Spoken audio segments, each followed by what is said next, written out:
So hi lovely people, how are you guys doing? I hope you guys are well wherever you are joining me from. Welcome and welcome back to my YouTube channel. This is Shalom Speaks. This is Sheila Shalom. Welcome to Shalom Speaks, where every opinion matters. And today I just want us to dive and dig into a topic that is very common, but it is rarely addressed. What am I talking about? I'm talking about childhood trauma. I am a victim of childhood trauma, and basically I'm meant to believe around 5 to 7 people out of 10 people are victims of childhood trauma. This is something that is aching, but no one has come out to address it. And that is why we find out that people are getting into various things to try and suppress these feelings, like addiction, just to mention but a few.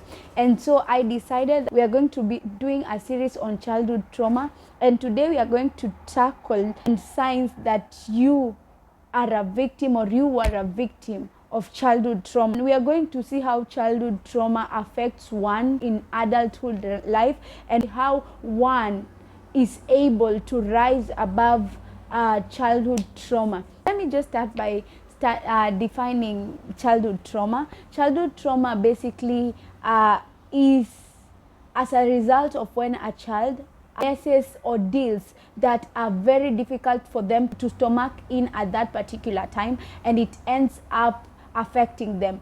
Let me bring to your attention that these ordeals or these things that occur are basically or mainly negative. And when I talk about negative ordeals, what do I mean? I am talking about physical abuse, a child who grows up being molested, being sodomized, just to mention but a few. Talking about a child who grows in a place where there is no emotional affection. I'm talking of a child who sees their parents being physically abused. I'm talking of a child who witnesses violence.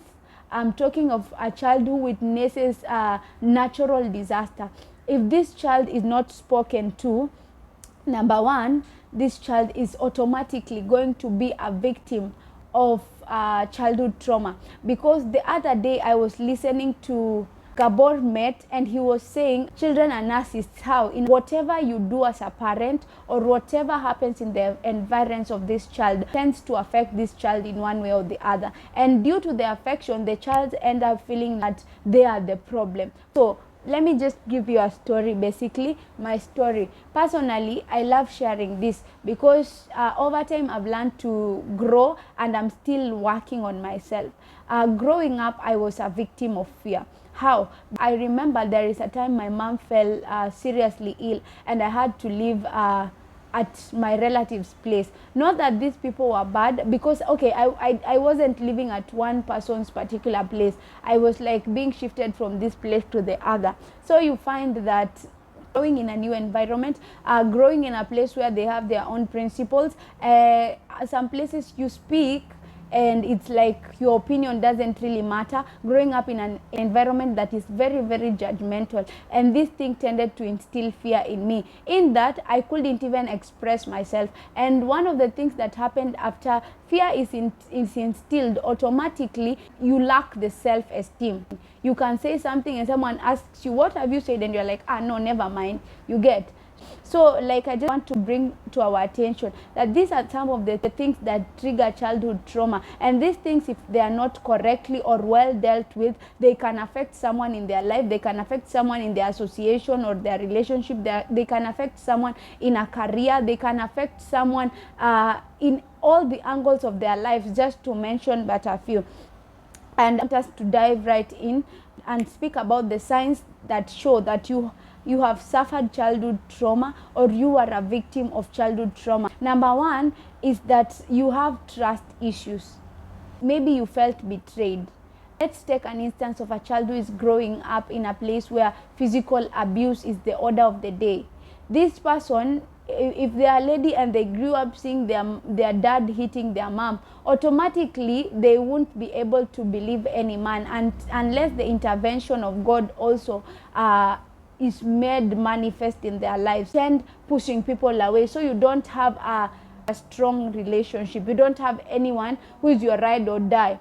The second thing, which is very common in our society today, the youths tend to engage, not the youths only, even adults, even teenagers, they tend to engage in drug abuse or the use of a substance to be able to erase the memories of childhood trauma, to be able to erase the past. But in real sense, you find that this thing doesn't satisfy, and the more you go into it, the more you will have to go into it to sustain you. In the long run, you just wake up to your problem. So in such a case, I basically feel that when we are tackling how to rise above childhood trauma, we will basically speak about this. So check out that will be our episode 3. Okay, one thing I also want to mention before I forget on addiction, it can also result to sexual addiction as a result of revenge, or as a result of looking for the place where you find solace. You know, when you find a place where you find solace, especially if you are a victim of emotional lack of emotional care and all that, emotional affection, basically you can just find yourself giving out yourself to everyone to get the contentment and the approval of these other people. And number 3, you basically struggle with your relationship. You basically struggle with lasting relationship because someone is afraid of being abandoned. And these people tend to build a sort of a building and a wall around them to protect themselves from getting so attached, because they feel like, yes, I can just start getting involved with someone, or being in a friendship, or being in a courtship, or being in a marriage with someone, and then they end up abandoning me. And this happens to children who grew up in children's home, children who are victim of natural disasters or calamities, and they saw their parents being killed. And so these people tend to put a wall around them, because as we have said, it is very difficult for them to trust anyone. So number 4, these people tend to suffer from low self-esteem, because let's take a person who grew up in a place where the environment was very judgmental, the environment was very insulting, and alikuwa naambiwa you are nothing, you can never amount to anything. I've had friends who share with me, and they tell me growing up they were being told you'll never amount to anything. So such a person, actually, when they come out and they meet a group of people who grew up being affirmed, they tend to be intimidated. And then the last one is, this person basically experiences mood swings and stress. They don't know how to handle their emotions. They don't know how to present certain things. They don't know how to react to certain matters. And you find that this person is just someone who, like, 1 minute is here, the next minute she's here, the next minute she's here. So it's very difficult for someone to understand them. And you find that people basically don't like to associate themselves with such people. So people tend to go away because of such behavior. So these are just 5 signs that you are, or you might have been, a victim of childhood trauma.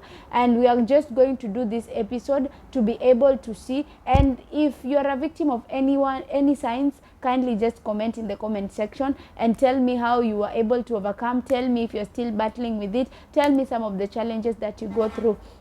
There are so many signs, but I basically felt I'm being led to tackle this one. So we will just be operating within this one, but we are not limited to these ones. But I just wanted to give us a glimpse of what to expect and a glimpse of what we are going to be journeying through. And I'm sure this is going to be a very interesting topic. Kindly just comment. I'd really love to hear your opinions. So let me know what you think about this episode. Let me know what you feel I have omitted. Let me know where you think it has really caught your attention. Let me just get to understand everything. Let us just have a conversation going in the comment section. Kindly remember to like this video so that it will spread to other people. Kindly remember to subscribe if you are new here. Let us just keep this going. May, a month of making merry. I'm so excited. Let us just continue back-to-back content. Yeah, above it all, I love you guys so much. Thank you for always coming back to watch my videos. Thank you for liking. Thank you for subscribing. Thank you for recommending these videos. I don't take that for granted. I love you guys above it all. Jesus Christ loves you so much, and that is why he decided to die on the cross for you. So let us meet next week. We'll be dropping 2 videos, 2 episodes, that is. And yeah, I love you. God loves you more. Bye.